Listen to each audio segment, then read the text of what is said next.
దీన్ని మనం మిక్సీ వేసుకున్నాం. ఉడికిపోయింది బాగా.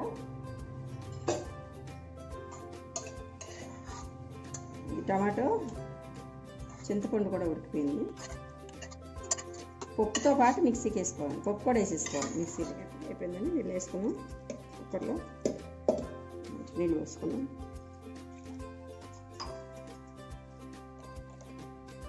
ఈ గ్లాస్తో 4 గ్లాసులు నీళ్ళు పడతాయి దీనికి.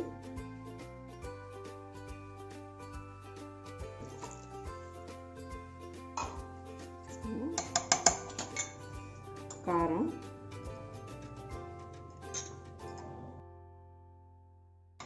ఎంటీఆర్ రసం పౌడర్ నేను వేసింది 2 టేబుల్ స్పూన్లు. మీకు కావాలంటే పులుపు చూసుకుని ఇంకా కొంచెం నీళ్ళు పోసుకోవచ్చు. తగినంత ఉప్పు. ఇప్పుడు దీనికి తాలింపు పెట్టుకుందాం.